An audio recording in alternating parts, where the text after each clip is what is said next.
So you're perusing the contents of Deck Shop and you decide to check your deck and see how bad you are at deck building. You then look at some of the more established decks and apparently they're great, and then you notice one of the decks has Godly written next to it, which got you thinking, is there a deck that is 100% Godly? With a little bit of trial and error, naturally you give up and Google it to find the answer. And yes, there is. So let's rip it apart and find out exactly how it works. My name is Toby, and if you like this video, come and chat with me live. I stream on Twitch every Saturday and Sunday at 12 noon UK time. So the deck I found on a Reddit thread dedicated to making this deck a reality was this: Zap, Minion Horde, Mega Minion, Big Mama P.E.K.K.A, Miner, Princess, Bandit, and Ewiz. It comes away with the 4 godly ratings, a rest in peace free to play score, and a single warning for not having a medium or high damage spell. It's worth noting that if you prefer the Mega Knight over the Big Mama herself, you can make that swap and keep all 4 godly ratings. The closest archetype you could file this deck under would have to be Bridge Spam, but it is lacking some of the key components. With all of that said, let's break down the role of each card. I'll then play a few games off screen and come back with my opinions about the deck. Zap. Zap is one of the 2 things in the deck that can be used to protect your P.E.K.K.A from the likes of Inferno Towers or Dragons, but it's also going to come in handy when dealing with squishy swarms like Goblin Gang or Skarmy. But if you can help it, I'd try and keep it to back up your Miner if at all possible, as he hasn't got his trusty poison to keep him alive, or, you know, just generally get some good value. Minion Horde. This is one of your many defenses against hogs, but not the most recommended, and if they don't have arrows, this can be an amazing defense against Lava Hound or Balloons, ripping them apart with ease, and then being able to go on the counter push using the Miner to tank for them, and most likely taking the tower. If you can bait things like the arrows or fireball, you can just use these as a punishment attack with the Miner in the opposite lane if the opponent plays something like Golem behind the King Tower. Mega Minion.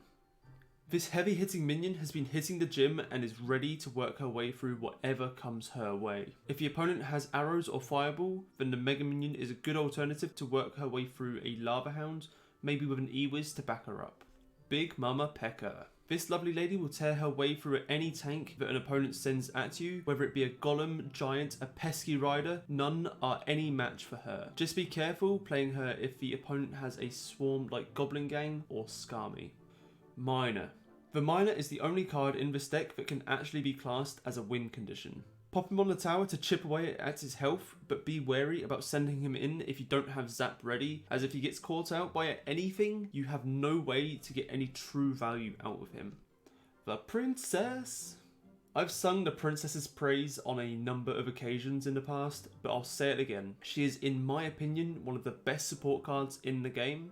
The way I see her being used in this deck is to pop her at the bridge to get a couple of cheeky shots in to aid the Miner in chipping away at the tower. But if the opponent has arrows or fireball, I'd recommend trying to bait them out with the Princess to allow the use of the Minion Horde if needed. Bandits. I'm very open with the fact that Bandit is my favourite card in the game, and the fact that she's in this all godly deck fills me with all kinds of joy. Her inclusion in this deck only solidifies the label of Bridge Spam that I gave it earlier. She can be used as a very cheap punishment on the opposite lane if the opponent plays something expensive in the back, and even if they do something stupid like put a Golem at the bridge, which wouldn't allow for a big punishment in the opposite lane, but would definitely allow to spend just 3 elixir on this little lady so that she can chomp away at the enemy tower. Electro Wizard. The Ewiz is yet another good answer to basically any tank, and will be a great help in ensuring the P.E.K.K.A gets through the Golem, or that the Mega Minion works her way through the Lava Hound without taking any damage on your tower. Bear in mind, he is 100% a support troop and should not be used to take down any tank on his own, but rather behind something else that can work through the health of that tank. So my opinions on the deck. Although the deck itself does play nicely, sometimes, do not let yourself get caught off guard. This is not an easy deck to play, but if played correctly, can give you the ultimate control that you need. The thing to bear in mind with this deck is not to overcommit, and I cannot stress that enough. If the opponent knows what they're doing, you will get punished and you will lose. Believe me, I learnt this the hard way.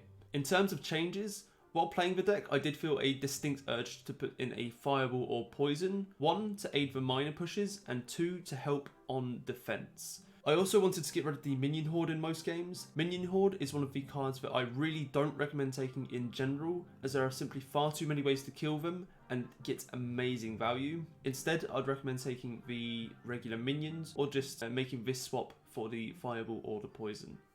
So with everything said and done, the conclusion is this.